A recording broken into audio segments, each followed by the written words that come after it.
Peggy, I want to dig in on this idea of human connection. Connection. I mean, they just saw it there between the Dalai Lama, Desmond Tutu.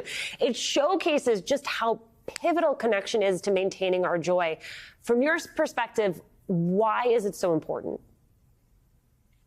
Well, you see it in action every day, and you live it every day, right? When you are connecting with someone else, when you feel something deep inside of you that is being responded to by someone else, it is the holy grail. It is the mother lode. It's every description you ever hear about in psychology about what makes us truly happy. It's the number one thing. What goes into connection, though, right? I mean, it's not just that we are literally surrounded by people. There's something very special, very unique about seeing someone else in their entirety and feeling seen yourself. Right. And, we have this project that people get to practice these things with called Big Joy that we're doing with Berkeley and UCSF and Harvard. I just want to say, not just like a thing you're doing, a thing with 50,000 participants. So a very big thing that you're doing.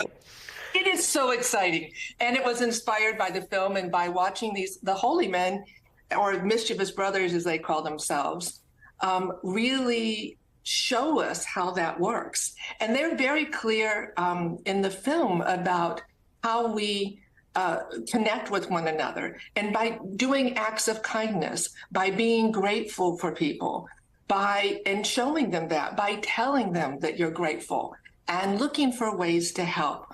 All of those things help us connect. And in these two guys who you see on the screen, wow, they couldn't have been more different in any way. They were completely different and completely aligned in deep, deep friendship with one another. And it was so amazing to be able to watch and witness that you can be different, but you can be bigger than your differences. And their love was definitely that. I love that idea of alignment being more important than a likeness. And there's a part of the film, a big part of the film, we talk about how humans can create their own joy even in hard times, in trying times. These are men who have experienced extreme adversity themselves. Can you elaborate just a little bit for us on the practical steps they offer to create joy, especially in those moments of hardship?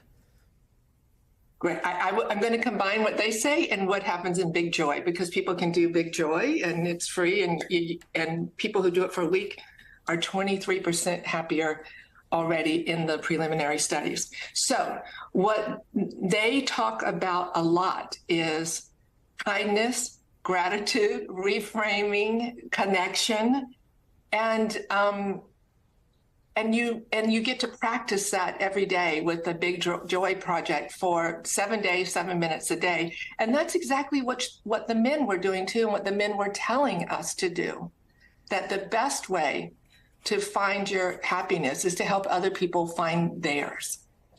I love that idea of 7 minutes a day, because I think sometimes when we take on these projects, it can feel as though they are too enormous. But 7 minutes feels like if you knew you could be fundamentally happier in a few weeks based just on 7 minutes a day, what is the practice that goes into that? And for you, having now had exposure to both the documentary and to the project, is there a practicum you have instilled in your own life that has made the biggest difference?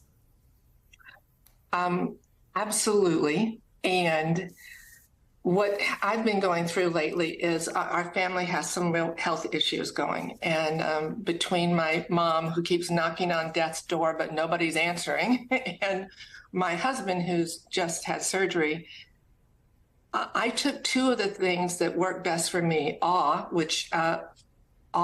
Just seeing a beautiful light through a tree or walking at the beach, what gives me awe.